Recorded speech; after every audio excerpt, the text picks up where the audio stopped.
ये सब सिद्ध पद की आराधना।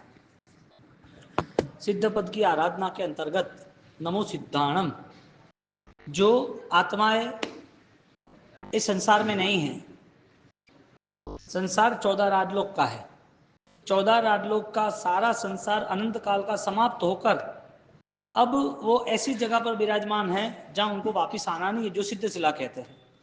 तो अनंत ज्ञान, अनंत दर्शन, अनंत चारित्र, अव्याभात सुख, अरूपीपणु, अगुरु लघु, अक्षय स्थिति, ये सारे सिद्ध के गुण हैं। अरिहंत परमात्मा वो सिद्ध का लक्ष्य हमें बताते हैं। इसके लिए सिद्ध परमात्मा का कोई रूप नहीं है, न कोई रंग है, न कोई नाम है, लेकिन अरिहंत परमात्मा समस्त में विराजते हैं। तो वो अरिहंत परमात्मा आत्मा की अनंत समृद्धि बताते हैं। वो कहते हैं कि तुम मेरी पूजा से कुछ तुम्हें नहीं मिलेगा, लेकिन तुम मेरे पास आए हो तो तुम्हें ऑलरेडी ऐसा मार्ग मिलेगा जिसमें तुम्हारा सिद्धत्व प्रकट होगा। इसके लिए जो सिद्ध परमात्मा है वहां तक ले जाने की जो व्यवस्था है वो परमात्मा की देशना है, अरिहंत परमात्मा। तो अरिहंत परमात्मा, उनका पहला पद जो 12 प्रकार के गुण है जो दिखते हैं, अष्टप्रात्यार्य दिखता है, देशना देते वो दिखते हैं। परमात्मा का 12.5 साल तक का उनका साधना काल वो दिखता है। लेकिन 24 तीर्थंकर आज उनके जीवन चरित्र से हम परिचित है। सिद्धों से परिचित कौन है? कितने सिद्ध हुए? तो क्या अनंत। कहाँ हुए? तो कि शाश्वत गिरिराज तो है ही। इसके अलावा भी जहां जहां शुद्ध धर्म की आराधना करते हैं ऐसे कई जीव शुद्ध धर्म की आराधना से मोक्ष में गए, डायरेक्ट मोक्ष। कोई यहाँ पर ऐसे देवों का उत्सव महोत्सव नहीं, देवों के द्वारा कल्याणक मनाना, ऐसा कुछ भी नहीं। जो पंच कल्याणक अरिहंत के मनाते वो सिद्ध के नहीं मनाते। जो समस्त में भगवान बैठे ऐसे सिद्ध नहीं बैठते। तो हमें सिद्ध और अरिहंत की पहचान क्या? सिद्ध और अरिहंत किसे कहेंगे हम ऐसा सोच ले कि सब भगवान सही है, क्या सब सही है? तो कर्मों का विभाग किसने किया? जो घाती कर्म का अक्षय करते हैं और सिर्फ अघाती कर्म बाकी रहते हैं, तो 4 कर्म बाकी है अघाती, वो तीर्थंकर है। लेकिन जिसने 8 कर्म अक्षय करे वो सिद्ध है। अब दोनों भगवान है, दोनों की आत्मा पवित्र है। अरिहंत परमात्मा का अंतिम भव है, वो भी मोक्ष में जाने वाले। सिद्ध परमात्मा मोक्ष में चले गए, एक भव का अंतर है। दोनों आत्मा शुद्ध चेतनावान है, तो भगवान समान कैसे हो सकते हैं? हमारे मन में ऐसा है ये भगवान समान है, इनकी पूजा भक्ति करे। सिद्ध अवस्था का ध्यान, इसका मतलब है शुद्ध चेतना का ध्यान। सिद्ध दशा समूह बीज प्रवर्ते रहे, ऐसा योग के विकास में ऐसा एक लक्ष्य बताया है। सिद्ध दशा समूह बीज प्रवर्ते रहे, कि जो हमारा आत्मबल है, हमारी धर्म भावना है, हम जिस सोच से जिस भाव से धर्म में जुड़े हैं वो धर्म का विकास होना जरूरी है।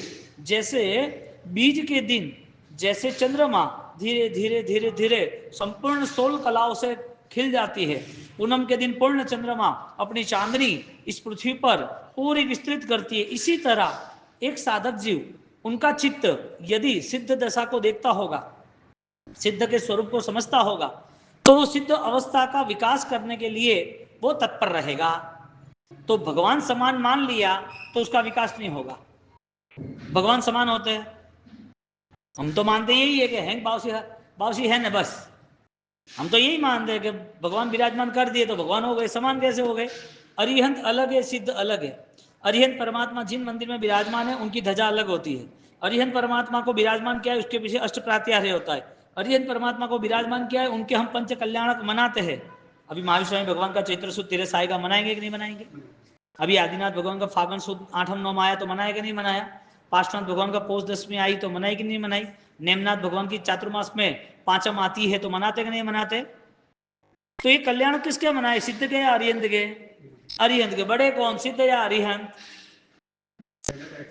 सिद्ध परमात्मा बड़े, 8 कर्म का अक्षय किया। लेकिन एक विशिष्ट व्यवस्था जैन शासन ने बताई कि जीवन में तुम्हें आलम्बन से चलना है, और वो आलम्बन यदि जितना पावरफुल, जितना सक्षम, जितना श्रेष्ठ होगा, तो वो आलम्बन तुम्हें तुरंत सिद्ध अवस्था तक ले जाएगा। तुम्हें सिद्ध परमात्मा तक ले जाएगा ऐसा नहीं, सिद्ध का ध्यान कराएगा ऐसा नहीं, सिद्ध का ज्ञान आएगा ऐसा नहीं, सिद्ध कौन है उसकी पहचान होगा ऐसा नहीं, तुम्हें ही सिद्ध बना देंगे, यानी कि सर्व कर्मों से मुक्ति। अब ऐसे सिद्ध परमात्मा से जो अध्यात्म से जुड़े हैं वो क्या कर सकते हैं, इसके लिए मैना और शिपाल के जीवन की घटनाओं को लेके सिद्ध परमात्मा अनंत दर्शन ज्ञान चारित्र युक्त है। अरिहंत परमात्मा में अनंत दर्शन ज्ञान चारित्र है लेकिन सिद्ध नहीं हुए हैं, इतना उनका गैप है, हालांकि वो आत्मा परम पूजनीय है। तो डिफरेंस ये हुआ कि एक सोना वो 18 कैरेट का है, एक सोना 22 कैरेट का है। अब तुम सोना नहीं ऐसा बोल सकते हो। डिफरेंस इतना है कि भाई इसकी जो शुद्धता है उसमें ऑलरेडी थोड़ी प्रोसेस जरूरी है, तो 18 से 22 होगा तो शुद्ध हो जाएगा। ये तीर्थंकर पद जो समोसण में बैठे, तीर्थंकर नाम कर्म भगवान है, ऐश्वर्य है, दिख रहा है, देह है, वो सारी चीजें कर्म समाप्त, पूरा व्यवहार समाप्त, जैसे कर्म खिंच गए वो आत्मा अब मोक्ष में गए। लेकिन कौन मोक्ष में गया? अरिहंत गए। कैसे गए? 8 कर्मों के क्षय करके गए। 8 कर्म का क्षय हुआ, इसके लिए अष्ट गुण ऐसे सिद्ध परमात्मा के होते हैं, ऐसे सिद्धालय में विराजमान जो होते हैं उनकी ये अवस्था है। तो अनंत ज्ञान जो है वो सिद्ध का गुण है, अनंत दर्शन सिद्ध का गुण है। हर आत्मा में होने के बाद प्रकट तो हुआ नहीं, तो जैसे सोने में डिफरेंस बताया ऐसे आत्माओं में डिफरेंस बताया। आत्मा में डिफरेंस बताया यानी कि ज्ञान मार्ग में, समझदारी में, विवेक दृष्टि में एक गैप बताया। तुम कुछ पढ़ लो और कुछ ज्ञान आ जाए, उसे यदि ज्ञान कह देंगे तो जो लोगों के जीवन में ज्ञान के बाद भी दोष है, चीटिंग है, चीटर है, गलतियां कर रहे हैं, उसका क्या समझना? यानी कि जो ज्ञान चेतना को शुद्ध करे, अपने परिणाम को शुद्ध करे, अपने जीवन में सत्कार्य और सद्बुद्धि से जोड़े, ऐसी सद्भावना युक्त सम्यक ज्ञान उसके लिए उपकारी साबित होता है। अन्यथा जितना भी ज्ञान है वो मिथ्या ज्ञान साबित होता है। तो मैना के जीवन में उनका एक चीज तो निश्चित उन्होंने तय कर दी थी, अपने अंदर पूरे जहन में घुट लिया था कि सिद्ध परमात्मा उनकी नजर इस संसार के तीनों लोक में, तीनों काल में, सब जगह पर है, त्रिकालिक ध्रुव है। ऐसे सिद्ध परमात्मा उनकी दृष्टि में वो निश्चित है कि किस जीव का कब क्या होने वाला है। उनको पता है कि किसकी गति कब रुकने वाली है, कहाँ रुकने वाला है, उस रुकावट में क्या सुख दुख है, उस रुकावट में कब वो वहां से मुक्त होगा, आगे की यात्रा में वो कब कहाँ जाएगा, ये सारी उनको ऑलरेडी स्थिति पता है। हमें पता नहीं है, इसके लिए हमें पता चले तो अरिहंत परमात्मा का निर्देश किया कि अरिहंत की जो देशना है उनसे पता चलेगा कि मेरी स्थिति मुझे बदलनी कि नहीं बदलनी, मुझे सिद्ध होना कि नहीं होना। अरिहंत भी क्यों हुए? एक भव के लिए उनको रुकना पड़ा। क्यों रुकना पड़ा? वरना एक भव नहीं होता, मोक्ष में चले जाते। तो एक भव क्यों रुके? हालांकि मोक्ष में जाना है तो एक भव में रहने का काम क्या? तो यहां पर उन्होंने भावना की, सभी जीव करू शासन रसी, सब जीवों के प्रति इतनी करुणा आई तो वहां एक भव थोड़ा रह गया, यानी कि 100% में से 99.9999 कर दो, इतना तो क्लियर हो गया, 0.1111% रह गया, तो इसके कारण एक भव सेट हो गया, यानी मोक्ष तो है ही। कहने का मतलब कि ज्ञान दशा वाला जीव वो अपने आप को सत्य के सहारे, सत्य के हिस्से में महसूस कर सकता है कि मेरा जीवन धन्य है। क्यों? क्योंकि अंत समय में भी ये ध्यान काम लगेगा।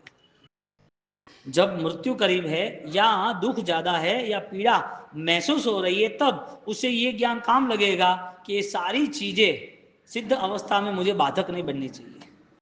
मेरा स्वरूप जो है, मेरी आत्मा की जो शक्ति है, वो परिभ्रमण के लिए या संसार की गतियों के लिए नहीं मिली है। मुझे धर्म में मिला है तो धर्म का चुनाव भी मुझे सही करना है। कर्म ने मुझे अच्छी गति दे दी, सही गति के साथ सही अवस्था दे दी, सही अवस्था के साथ सही पुण्योदय के कारण संस्कारी परिवार, संस्कार बढ़े ऐसा मन और ऐसी योग्यता विकसे, ऐसी पुण्याई शरीर नाम कर्म की मुझे सब कुछ मिल गया। अब मेरी श्रद्धा को मुझे और बलवान बनाना है। वो श्रद्धा किस स्तर की है? आत्म स्तर की है। वो श्रद्धा में उसे सिद्ध का बीज, सिद्ध अवस्था दिख रही है कि मेरा कल्याण कब होने वाला है, मुझे सारे बंधनों से मुक्त होने के लिए कब मुझे अवसर मिलेगा या कब मेरा ये उदय होगा, मेरी योग्यता कब विकसित होगी। वो बार बार चिंतन करना वो सिद्ध का ध्यान है। वो ध्यान मैना ने किया, क्योंकि रूप सुंदरी और सुसुंदरी दोनों की स्टडी चली। दोनों को बच्चों ने राजा प्रजापाल ने पढ़ाया। राजा प्रजापाल पढ़ाता रहता है। एक को जैन दर्शन के पंडित जी के साथ भेजा, एक को दूसरे पंडित जी के साथ भेजा है कि तुम अपने हिसाब से ज्ञान की शक्ति बढ़ाओ। तो जैसे जैसे जैसे उनका स्वाध्याय ज्ञान, उनकी शिक्षा बढ़ती गई और शिक्षा बढ़ती गई तो होशियार बन गए। दोनों का जीवन कॉमन था, राजपाट में रहना, खाना पीना, उनके हिसाब से वो बड़े होना, सब कुछ कॉमन था। अब जब राजा सोच रहे हैं कि अब बड़ी बेटियां तो हो गई, अब उनकी लाइफ कितनी बेस्ट है, पता कैसे चले उन्होंने क्या क्या ज्ञान पाया, तो उनकी टेस्ट करते हैं।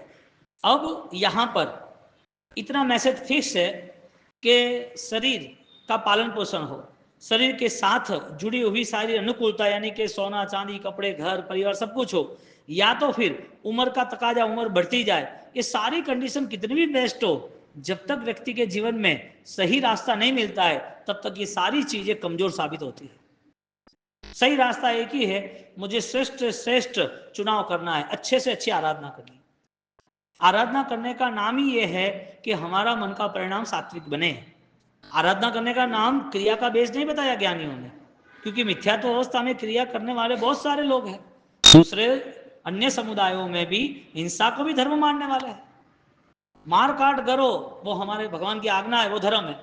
अब क्या धर्म समझना, ऐसा ज्ञान जो दूसरे को न समझ के, दूसरे के शुद्ध तत्व आत्मा को न देख सके, ऐसा ज्ञान ज्ञान थोड़ी हो सकता है। इसके लिए हमारे यहाँ तो यानी कि श्रेष्ठ साधक के लिए हर जगह पर अवेयरनेस, जागृति के मेरे से कहीं पर भी कोई भी दुख लगे, किसी को, किसी की जीव को पीड़ा हो, मेरे हाथों हिंसा हो, ऐसा मुझे कुछ करना नहीं, वो अवेयरनेस रहती है। क्योंकि वो ज्ञान है ना, अनंत ज्ञान उस जीव में है, अनंत दर्शन अनंत चेतना उस जीव में है, वो जीव आज नहीं तो कल मोक्ष में जाने वाला है। तो ये भव्यता के नाते भव्य जीव को देखते वो ये भाव में आता है, जो मैना और सुरसुंदरी के भावों में डिफरेंस है। अब ये भाव मैना को आया, सुरसुंदरी को नहीं आया। अब दोनों की टेस्ट हो रही है। रिजल्ट ये हुआ कि तुम जब कोई बीज को बो रहे हो तो उस बीज का रिजल्ट क्या है वो तुम्हें पता होना चाहिए। आम है छोटा सा, उसको बो दिया, बात खत्म हुई। 5 साल के बाद क्या होता है, कांटे तो होते नहीं, गुलाब तो होते नहीं, हाँ, कोई दूसरी सब्जियां तो बाहर आती नहीं है, फल है और फल ही बाहर आएगा। यानी कि जिस इंटेंस से आपने जो वर्क किया था वो बेस्ट रिजल्ट मिला। तो यहां पर जब बीज का विकास होता है, यानी कि एक छोटा सा भी पौधा वो वटवृक्ष बनता है, तो उस पौधे में पहले से डिक्लेरेशन था कि ये आम का है और आम ही आएगा।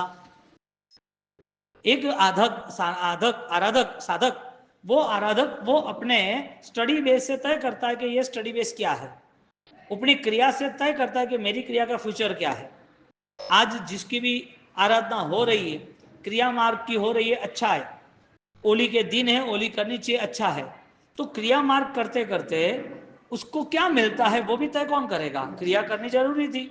इसके लिए तो नमो हरियंतरणम पद प्रथम रखा, और नमो हरियंतरणम की पहचान रखी कि भाई देखो इतने 11.5 साल के उपवास है, देखो ये उपचर परिषद सहन कर रहे, देखो यहाँ से उनको ठोकर मार रहे फिर भी वो समता रख रहे, यहाँ आग जला रहे तो भी वो चंड कौशिक को शांति से समता से बुद्धि का ज्ञान दे रहे हैं, गौशाला को ज्ञान दे रहे हैं। इसका मतलब क्रिया तो हो ही रही है, क्रिया का निषेध तो किया नहीं है। अब यहाँ परिस्थिति ये बनती है, क्रिया करने वाला किस इंटेंस से क्रिया करते हैं, जिसका नाम है लॉन्ग विजन, अनुबंध। किस विजन से क्रिया करता है, क्रिया का निषेध नहीं किया, लेकिन क्रिया मजदूरी न बन रहे वो देखना पड़ेगा। इतने शाश्वत दिन है, पर्वाधिराज पर्व पर्युषण से भी बेस्ट है, पर्वाधिराज पर्व पर्युषण से भी ये महत्वपूर्ण दिन है, क्योंकि ये शाश्वत ओली महाविद्य क्षेत्र में कर्म भूमि में हो रही है, और ये शाश्वत ओली की आराधना अनेक आत्मा श्रीपाण महीने के जीवन से परिचित होकर कर रहे हैं। अब जीवन से परिचित होना तो कहानियां है, और धर्म से परिचित होना तो आराधना है। कहानियां तो हमने बहुत सुनी, कहानियां तो हमें याद भी है, लेकिन मैना के जीवन में जो बेस तैयार हुआ था, सुरसुंदरी के जीवन में बेस तैयार हुआ था, 10-15 साल के बाद दोनों का रिजल्ट चेंज हो गया। तो पढ़ना, स्टडी करना, याद रखना, शास्त्र संस्कृत गोखना, उसको ऑलरेडी उसके हिसाब से जीवन जीना, तो 15 साल में जितने भी स्टडी की प्रैक्टिस हुई, क्या वो बेस्ट प्रूफ हुई, वो अभी पता चलेगा। ये दोनों के सुरसुंदरी और मैना सुंदरी के एग्जाम्पल से हमें डिसाइड करना, क्या हमारी क्रिया बेस्ट प्रूफ हुई, यानी कि हमारी क्रिया सही है कि नहीं है। नहीं है तय कौन करेगा? उम्र का, आयुष्य का, क्रियाओं का या व्यवहारों का, यहां पर कोई बेस तैयार नहीं होता। यहां फिर सिर्फ और सिर्फ निर्णय शक्ति आपको कहां ले जाना कहां नहीं ले जाना वो तय करती है, और निर्णय शक्ति आपको पता है। यानी आपका निर्माण आपके हाथ में है, आपका नाश वो भी आपके हाथ में है। तो जो क्रिया करता है वो अनकॉन्शियस है। जिसको जो धर्म करना है, जिसे क्रिया में जुड़ना है, उसके पास कौन सी शक्ति है? ज्ञान शक्ति। क्योंकि शरीर बल तो हमें भी पता है कि 1.5 महीना क्रिया करने वाला 10.5 महीना नहीं करता है। तो शरीर की वैल्यू करने जाएंगे तो हम फेल हो जाएंगे। परसेंटेज लेवल पर 12 महीने का परसेंटेज निकालो, 365 दिन के अंतर्गत 15% निकालते हैं तो 1.5 महीना पूरा होता है। और 20% निकालते तो 2 ओलिया, बीच में संख्या से पासना, भगवान का अठम, मौन 11, गुरु सप्तमी, वो निकालते तो 2 महीना पूरा होता है। 20% आराधना की, 80% नहीं की, पास या फेल। इसके लिए भगवान ने कहीं पर भी शरीर के आधारित अनुष्ठान नहीं बताए, लेकिन भाव आधारित इतनी आराधना बताई कि उसे मन ही होता है कि मुझे 18 पाप का त्याग करना है। दुग्गई निबंधनाइम 18 पाव ठाणाइम। जो 18 पाप मुझे नहीं करने, वो पहले प्राणातिपात, हिंसा नहीं करनी, उसके लिए उसने रात्रि भोजन छोड़ा। जमीन कंद ऑलरेडी भयंकर अनंत जीवों का रास है, अनंत जीवों को दुख देना है, इसके लिए मुझे नहीं खाना। तो उनका धर्म करुणामय बन गया, क्रियामय नहीं। जिसने क्रिया चुनी है, जिसको क्रिया करनी है, उसकी 2 महीने की क्रिया होती है तो 20% रिजल्ट है। यदि उसने भाव धर्म का चुनाव किया है तो करुणा सहित सारी व्यवस्था होगी। सम्मदिठी जीवो जैविहु पावम समायरे किंची अपोसी हो बंधो जैनम न निद्धम दसम कुणई एवं अठव्यम कम्मम राग दोष समज्यम आलो अंतो निदंतो खिप्पम हणई सुसावो। वो अनंत कर्म का क्षय करता है। कौन? खिप्पम यानी क्षय करना, हण यानी खत्म करना, सुसावो सावक। उसके आगे एक दूसरा सेंटेंस, एक शब्द रख दिया, सुसावक। तो क्रिया का बेस अरिहंत की उपासना है, हाँ या ना? क्रिया का बेस सिद्ध की उपासना है। वो तय करने वाला अपने ज्ञान से जुड़ सकता है। तो ज्ञान दशा से जुड़ने वाला, उसका निर्णय कभी कमजोर नहीं हो सकता। जिसकी समझदारी है, कोई आपको बोले कि भाई बीजापुर से हैदराबाद जाना है, 2 लाख रुपया होगा, तो बोले कि तू कहाँ रहता है? चांद पे रहता है, किधर रहता है? तो इंसान है कि ओलियन है, क्या बोलते हैं, एलियन है।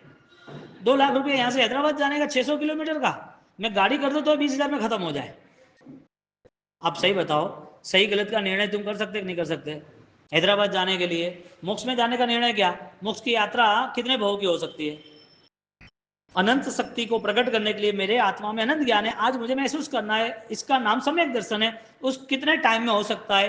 कौन सी ऐसी श्रेष्ठ क्रिया है जो तुम्हारे परिणाम को बदल सके? सामायिक प्रतिक्रमण, औषध, चौवियार, वंदन, कन्मूल त्याग, ध्यान, ज्ञान, माला, जाप, पूजा, भक्ति, कौन सा ऐसा बेस्ट अनुष्ठान है जो परिणाम को बदल सके? ज्ञानी कहते हैं कि बेस्ट परिणाम करते रहो, जो अनुष्ठान में आपकी श्रेष्ठता प्रकट होती है वो तुम्हारे लिए उपकारी। यानी बेस नहीं बताया कि 9 होली करोगे और 9 बार करोगे तो तुम्हारा मोक्ष निश्चित है। मोक्ष सम्यक दर्शन से निश्चित है, मोक्ष क्रिया से निश्चित नहीं बताया। मोक्ष परिणाम परिवर्तन होता है, अनुभव होता है तो निश्चित है, बाकी नहीं होता है। अब हमने क्या बेस बना दिया? इतने सामयिक करेंगे, 927 गुना 927 गुना 927, ऐसा पुण्य एक सामयिक का मिलेगा। पुण्य सावक ने किया, ऐसा सामयिक मैं करूंगा। सालीभद्र ने दान दिया, ऐसा वैराना मैं करूंगा। महीना श्रीपाल ने होली की, मुझे 9 दिन होली करनी चाहिए भाई, इससे श्रीपाल महीना को लाभ मिला। तुम्हें क्रिया दिख रही है कि तुम्हारे आत्मा के गुण सम्यक दर्शन दिख रहा है? सबसे पहले प्राप्ति किसकी होनी चाहिए? क्यों होनी चाहिए सम्यक दर्शन की प्राप्ति? क्रिया बाल स्वभाव के कारण, बचपन के कारण, उसको जब ज्ञान नहीं होता है तब माता पिता कोई कराता है उसको पूजा भक्ति, जेजे दादा बासी है, वास्के ऐसे सब होता है। जब उसको 10 साल की उम्र में जैन दर्शन का ज्ञान आ गया, जैन दर्शन क्या है इतना नॉलेज आ गया, तब उसका सबसे पहला कर्तव्य यह बनेगा, बीज चित्त बीज समूह होए, बीज की चांदनी की तरह अब उसके अंतर मन में परिणाम मूलभूत परिवर्तन होगा, बदलाव सज्जड़ होगा। जिसकी क्रिया श्रेष्ठ है वो आत्मा श्रेष्ठ है कि नहीं है? जिसको क्रिया का आकर्षण है उसको अपने गुणों का, अपने अंदर छिपी गलतियों को बदलने का भाव है कि नहीं है। महिला के जीवन में घटना घटी, अब तुम कई सालों से ओली के व्याख्यान सुनते रहेंगे और आमिल करते रहेंगे, रिजल्ट में कोई पूछे तो जवाब क्या? सीधी बात है ना, रिजल्ट तो होता है ना। एक 10 दिन की टूर में जाके आए और बोला कि हमें 10 दिन शिखर जी यात्रा करनी है। तो पिताजी ने बोला ठीक है, कितने लोग हैं, क्या है क्या नहीं। तो क्या हम 8-10 लोग हैं। तो क्या कितना खर्चा मैनेज किया? तो खर्चा तो मैनेज नहीं किया, लेकिन 10 दिन का 5,000 हिसाब से 50,000 होगा के। तो क्या ठीक है, ले लाख रुपया रख, चल जाके आ, कोई चढ़ावा अच्छा मिले ले भी लेना, पिताजी उसे कहते हैं। बरोबर। तो वो 10 लोग, वो लोग जा रहे हैं यात्रा में, वापिस आ रहे हैं। वापिस आने के बाद पिताजी उनको पूछ रहे अच्छी यात्रा रही, कैसा है क्या नहीं, कम उसमें कुछ पूछते हैं कि भाई कैसा पैसा भरना है कि नहीं भरना, कोई ट्रस्ट में या कोई मंदिर में तीर्थों में कोई चढ़ावा लिया कि नहीं लिया, क्या खर्चा हुआ बता, पूछते कि नहीं पूछते? पूछते हैं। क्यों पूछना? जो कुछ हुआ है 10 दिन का, उसका रिपोर्ट देना पड़ेगा कि नहीं देना पड़ेगा? जिसने क्रिया की है अभी तक, पूर्व भाव छोड़ दो, पूर्व भाव में हुई थी लेकिन हमें ऑलरेडी उसका कोई फोकस नहीं है। अभी जो क्रिया हुई है लास्ट 15, 20, 25 साल, जो भी जहां से ऑलरेडी समझदारी आई है तब से, उसका मतलब ये समझना कि लास्ट 20 साल का रिकॉर्ड तुम तय करो। 20 साल का रिकॉर्ड कौन तय करेगा?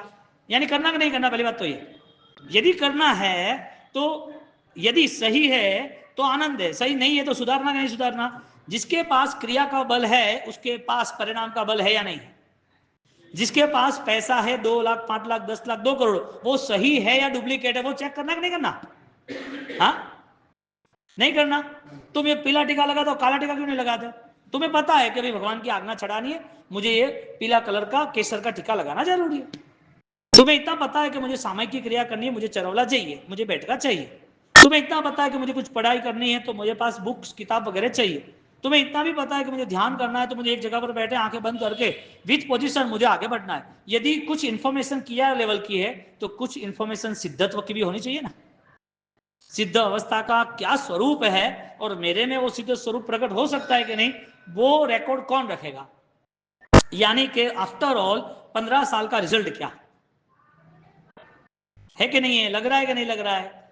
बेस्ट है तो आगे बढ़ो, जय हो सिद्ध भगवंतों की।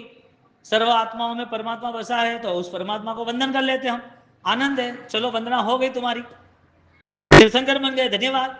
नहीं बने तो बनना जरूरी है ना, कि नहीं बनना है?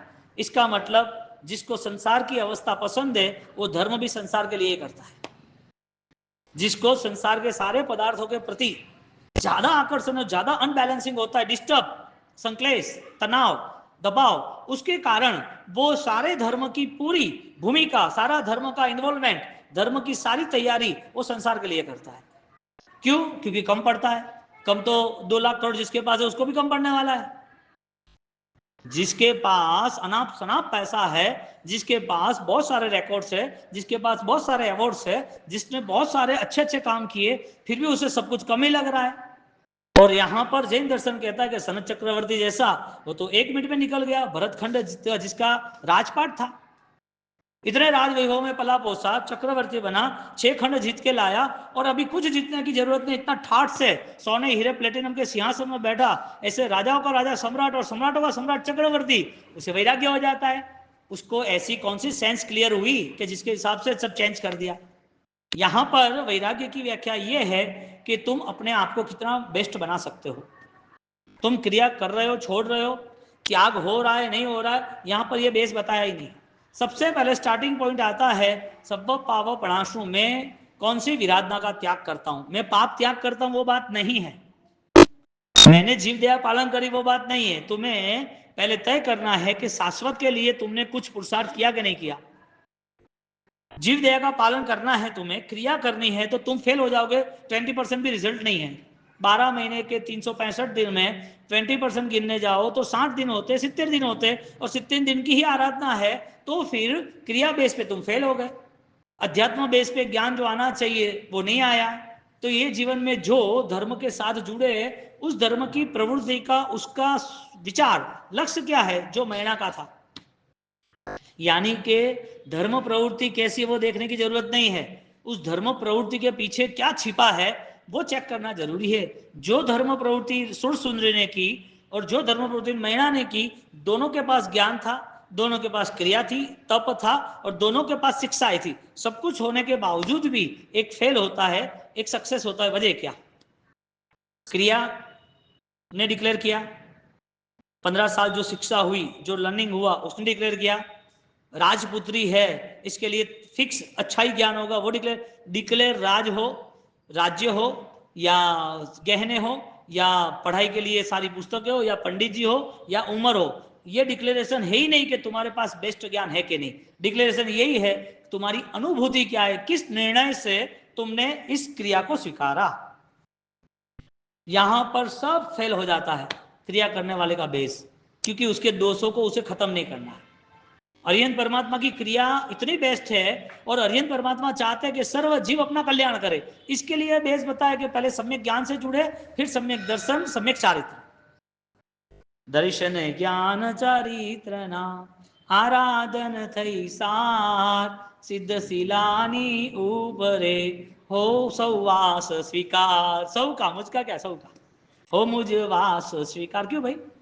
तो ये शब्द क्या है, इस परिभाषा को क्यों जोड़ा? सम्यक दर्शन, सम्यक ज्ञान, सम्यक चारित्र। यानी कि सम्यक भी नहीं होता है, यानी ओनली दर्शन ज्ञान चारित्र होता है, होता है। यानी कि सम्यक सही नहीं होता है। कोई आदमी रॉन्ग रूट पे जाता है, तो क्या रास्ता गलत है कि तुम गलत हो? कोई आदमी गाड़ी चलाता है और एक्सीडेंट हो गया, तो तुम गलत हो कि गाड़ी गलत है? गाड़ी की ब्रेक ही नहीं थी, था दिमाग में ब्रेक नहीं थी का, गाड़ी की ब्रेक नहीं थी। तुझे पता होना चाहिए कि स्टार्ट करते पहले कि क्या है क्या नहीं, चेक करना चाहिए ना। गाड़ी गलत नहीं है, तुमने चलाया गलत। रास्ता गलत नहीं है, तुम गए गलत। क्रिया गलत नहीं है, तुमने जो प्लान बनाया वो गलत है। यदि ये सही प्लान होता तो मैणा के जीवन में बेस्ट फाइट, बेस्ट विनिंग। संघर्ष बड़ा हुआ तो जीत भी बड़ी मिली। जिसने संघर्ष चुनाव नहीं किया, जिसने संघर्ष का चुनाव नहीं किया, वो जीते हारे को फर्क नहीं पड़ता है। इसके लिए मूलभूत बदलाव के लिए सबसे बड़ा संघर्ष अपने परिणाम का है। क्रिया में कोई संघर्ष ही नहीं है। कल खाना ही है ना, आज आप मिले तो पेट भरी खाओ ना, कौन ना दे। 4 वाटी दाल लो, 10 इडली संभाल ले लो, 4 रोटियां लो, बात खत्म हुई। भाड़ा देना था दे दिया, कल होने वाली है ना दूसरा दिन। परिवर्तन में बड़ा संघर्ष है। सामायिक है, क्या करना है, 1 घंटा वापसी बोले दे है ना, सामायिक भी जाए, माला गिनने, सामायिक और माला और सब साथ में, और घर में बैठे बैठे छोरो रोवे करे, है भेड़ो भाड़ू। कहाँ रहा ज्ञान? आंखें खुली रहती और सामायिक रहता है, और आधी आधी मालाओं में बोलना चल रहता है। जो माला गिन रही है वो माला सिर्फ और सिर्फ मणिया फरे रहा है, मन नहीं फरे रही है। मन का फरे, मन नहीं फरे, वो कैसे माला? ये तो सिर्फ एक नॉर्मल सबके जो जो नहीं समझदार है उनके जीवन में घट रहा है। ज्ञानी वहां तक कह रहे हैं कि रिकॉर्ड क्या है तुम्हारा? मैणा के जीवन में और सुर सुंदर के जीवन में टेस्ट प्रारंभ हो गया। यानी फर्स्ट ये है कि पहले बीज कौन सा बोना है वो तय करो। आज भी आपको लगे कि मेरी क्रिया में मुझे ऑलरेडी अफसोस हो रहा है कि इस क्रिया के बाद भी मेरे पास कोई भाव दशा नहीं है, इस क्रिया के बाद भी नेगेटिविटी, किसी के प्रति द्रोणा, कंटिन्यूटी चल रही है, बदले लेने की भावना हो रही है, तो फिर आज तुम तय करते हो कि मुझे अब ये साध नहीं करना है, तो आज से तुम्हारी क्रिया प्रारंभ। 30 साल फेल हो गए, 40 साल 50 साल फेल हो गए, फिर भी आपके लिए फायदा कारक है। इतना ज्ञान तो हुआ ना कि ये सारी चीजें मुझे चेंज करने जैसी, अनंत काल चला गया, चेंज करने का मन ही नहीं हुआ। आज ये सुनने के बाद 1 साल के बाद यही कंडीशन होगी, चेंज नहीं हो सकता है। 10-20 साल क्या, मृत्यु अंत सब मौत आएगी ना, तब तक भी मन के परिणाम नहीं बदलेंगे। कितना बड़ा संघर्ष, यानी कितनी बड़ी फाइट होगी मन के परिवर्तन की, कि इंसान मर जाता है, भयंकर बीमार हो जाता है, सारे कर्मों का फल आंखों के सामने पीड़ादायक दिख रहा है, फिर भी उसे याद नहीं आ रहा है कि मुझे समाधि में रहना है, मेरे स्वरूप में रहना है, मुझे बदलाव लाना है। याद ही नहीं आता। याद आ गया तो समझ लेना कि परम सौभाग्यशाली हो। ये याद आना ही सिद्ध का प्रथम कदम है, जिसे सम्यक दर्शन कहते हैं। क्रिया सही गलत है वो नहीं बताया, परिणाम क्या है वो बताया। अब दोनों जगह, दोनों का स्टार्ट हो गया था स्टडी, और स्टडी स्टार्ट होने के बाद बड़ी उम्र हुई, तो बड़े हो गए, तो उनको अब टेस्ट के लिए बुला लिया, और टेस्ट के लिए राजा ने बोला चलो प्रश्नोत्तरी चालू करो, तो 1 बाय 1 सारे प्रश्नोत्तरी चल रही है। सम्यक दर्शन टेस्ट कराता है लेकिन राजा बना देता है। सम्यक दर्शन में कठिनाइयां आती है लेकिन जीत जाता है। सम्यक दर्शन वाला व्यक्ति, वो कितने भी प्रलोभन हो लेकिन फंसता नहीं है, कितनी भी बड़ी जाल बिछाई हो वो निकल जाता है बाहर। यह है सम्यक ज्ञान का गुण। अब जहां सम्यक दर्शन सम्यक ज्ञान नहीं है, वहां पर कोई भी हिसाब से सम्यक चारित्र हो ही नहीं सकता, चारित्र की उपासना नहीं हो सकती, क्रिया वहां पर फलदायक नहीं हो सकती। अब जिसको क्रिया का बहुत मन है उसको करने देना, क्योंकि इतना मन बड़ा कर देना कि उसका समय आएगा, परमात्मा की कृपा होगी, सदगुरु का कोई वचन फलीभूत होगा, तब बदलाव आएगा, उसके पहले संभव ही नहीं है। और आप अपनी आत्मा को पूछ लेना, अभी 10 दिन के बाद तुम्हारी हालत क्या है। 10 दिन छोड़ो ना, यहाँ जाने के बाद 4 घंटे में देख लेना। इसका मतलब कि परिस्थिति हमने अभी तक सोची ही नहीं है कि मेरा स्वरूप क्या है। सिपाल अभी आए नहीं पिक्चर में, मैना और सुर सुंदरी उनकी टेस्ट हो रही है, और टेस्ट के अंतर्गत यही बात चल रही है कि बोलो धर्म क्या है, कर्म का स्वरूप क्या है, आत्मा का स्वरूप क्या है, सुख दुख क्या है। ये सारी बातें हर धर्म की बातें हैं, हर धर्म में, गीता में भी बताया है, उपनिषद में भी बताया है, यजुर्वेद सामवेद सब में बताया, हर दर्शन में, सांख्य दर्शन, मीमांसक दर्शन, चार्वक दर्शन, सब जगह ये सारी बातें कोई ना कोई तरीके से उन्होंने प्रेजेंट की हुई है।